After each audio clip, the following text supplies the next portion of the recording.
Even if you love your work, you probably look forward to not doing it one day. It's a mythical land called retirement, where the alarm never rings and you have endless time to crank all your younger friends who still work. You have to think seriously about the type of lifestyle you want to lead in retirement. John Boroff is the Director of Retirement and College Leadership at Fidelity Investments, which recently released its State of Retirement Planning study. This survey was put together to get a sense of how people feel the COVID pandemic impacted their retirement planning. We're running down the highlights. Let's start with what John just mentioned, the pandemic effect. As you might expect, it's pretty huge. The study showed 82% of people felt that they were impacted by the events of the last year, from things like job loss, or people who voluntarily left the workforce to care for children or parents, people who saw increased expense levels because of the pandemic, or people who took distributions from their retirement accounts, which we usually advise against doing, but it was allowed by the CARES Act, and some people just needed to take that money. But despite all those negative impacts, what's really encouraging is that the vast majority still feel that they're going to be able to retire on their own terms, and 36% are more confident now than they were at the start of last year. That might be because Americans saved more and paid down debt during the pandemic.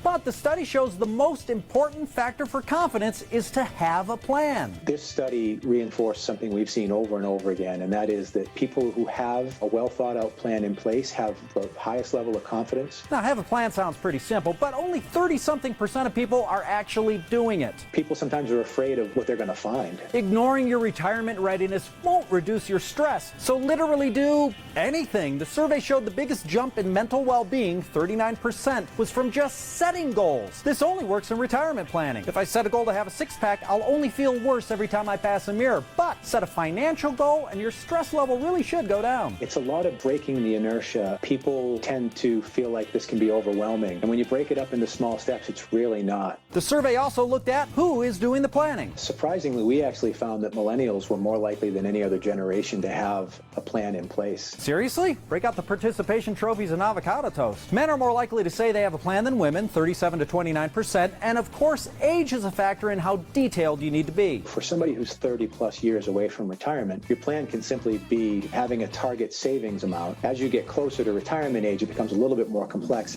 To make sure your plan is relevant, know where you stand. There are lots of retirement calculators online, such as fidelity.com/score. You can answer a few questions and establish that baseline so you can start your retirement planning. And if you just want to focus on the savings aspect of your plan, search for Fidelity's Savings Stack-Up tool, which shows what your retirement savings should be by age. And if the results of both those interactives leaves you terrified, scream into a pillow, then put your planning hat on. Don't fixate on what you haven't done. Focus more on the things that you can do. We'll have John's advice on what that plan could look like in a future story. The State of Retirement Planning is at the top of the list.